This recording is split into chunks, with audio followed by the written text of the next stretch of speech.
Mossad, ये नाम सुनते ही बड़े बड़े आतंकी सुरमा थर्रा उठते हैं। ये इजराइल की सबसे खूंखार और खुफिया एजेंसी है। ये इजराइल के लिए ठीक वैसे ही ऑपरेट करती है जैसे भारत के लिए RNAW, पाकिस्तान के लिए ISIS और अमेरिका के लिए CIA। लेकिन इन दिनों मोसाद इस्माइल हानिया की हत्या को लेकर टॉक ऑफ द टाउन बना हुआ है। इस्माइल हानिया के हत्या के बाद दुनिया को एक और जंग की आहट सुनाई दे रही है। ईरान और इजराइल के बीच बढ़े तनाव से गाजा में शांति प्लान अब ठंडे बस्ते में जाता दिखाई दे रहा है। पहले हिजबुल्लाह के टॉप कमांडर फुआद शुक्र की हत्या और अब इस्माइल हानिया के कत्ल ने मिडल ईस्ट में तनाव और बढ़ा दिया है। इन सब के बीच ईरान अब इजराइल पर हमला करने को बेताब है। हालांकि अब तक इजराइल ने सार्वजनिक तौर पर हमास चीफ की हत्या की जिम्मेदारी नहीं ली है, लेकिन कई मीडिया रिपोर्ट्स में यह दावा किया जा रहा है कि इजरायली खुफिया एजेंसी मोसाद ने हमास के पॉलिटिकल विंग के मुखिया इस्माइल का काम तमाम कर दिया है। लेकिन मोसाद के लिए कोई नई बात नहीं है। इससे पहले भी ये एजेंसी अपने दुश्मनों को चुन चुन कर मारने के लिए बदनाम रही है। मोसाद का इतिहास उठाकर देख लीजिए। जब दुश्मनों से बदला लेने की बात आई है तो उसने उन्हें भयंकर मौत दी है। इंतकाम लेने के लिए ये लोग 20 साल तक इंतजार करने से भी पीछे नहीं हटते। तो चलिए आपको आज इस वीडियो में बताते हैं इजराइल की खुफिया एजेंसी के नाम, काम और इंतकाम की कहानी। नमस्कार, मेरा नाम है सुधांशु शिव कुमार। सबसे पहले जानते हैं मोसाद ये शब्द कहां से आया। इजराइल में सबसे ज्यादा हिब्रू लैंग्वेज बोली जाती है। ये यहाँ की ऑफिशियल भाषा है। मोसाद शब्द भी इसी भाषा से आया है, जिसका मतलब है कोई संस्थान या फिर इंस्टीट्यूट।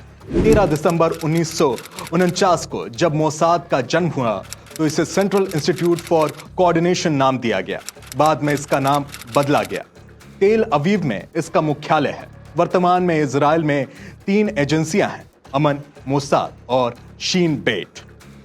खुफिया एजेंसी मोसाद अपने दुश्मनों को धर दबोचने के लिए कई रणनीति का इस्तेमाल करती है, लेकिन एक बात तय है कि मोसाद एक बार जिसे खत्म करने की कसम खा लेता है उसे नेस्तनाबूद करके ही छोड़ता है।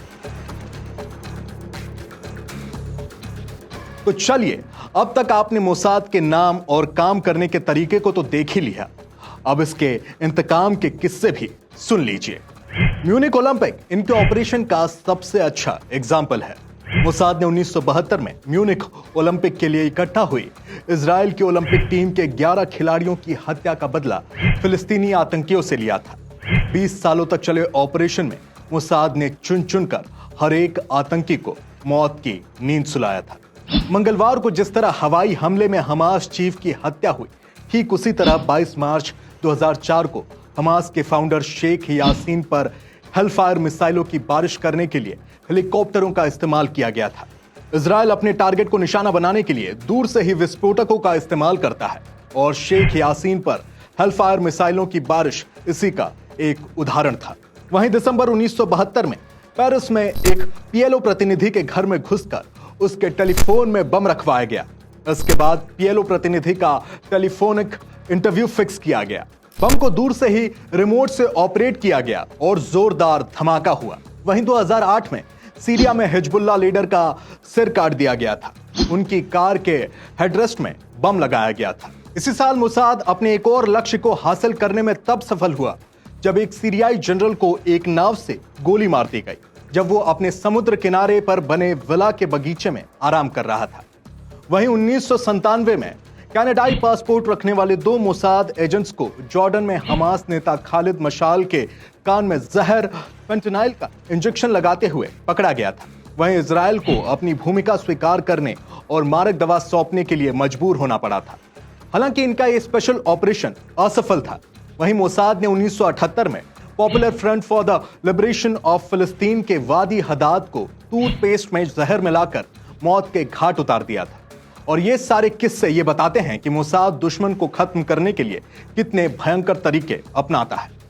इस पूरे वीडियो पर आपका क्या सोचना है, आप हमें कमेंट बॉक्स में कमेंट कर जरूर बताएं। और अगर वीडियो का टॉपिक अच्छा लगा तो कमेंट बॉक्स में लिखना ना भूलें और बने रहें इंडिया टीवी के साथ।